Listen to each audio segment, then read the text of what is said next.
All right. We bought, what are these? Are they Asian? Or Mexican? What are they? Don't call it that. Hey, restart it. It's not live. What are these?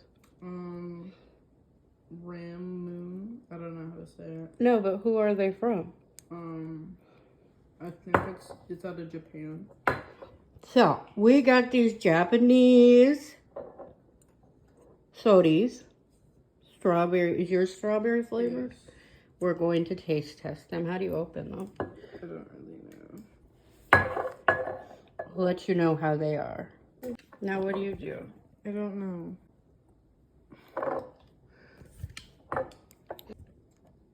I don't know how you open it. Peel off the seal, lift off the... Oh! Did it work? Yes. How'd you do that? I don't know, I just pushed it. Do mine. Do mine.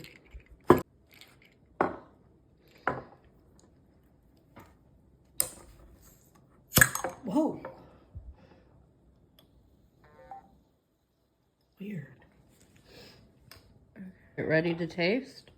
Yeah. Cheers. Do you not take this part? You don't take that part I off? don't know. It tastes like, you know that fake wine, a non-alcoholic wine? Mm-hmm. That's kind of what it, oh, that ball is in the middle. Yeah. So there's like a little ball. There's like a little ball in there. It's pretty good. What do you think? That's good. 1 through 10. 10. A 10? I would say an 8. I'll give it an 8 out of 10.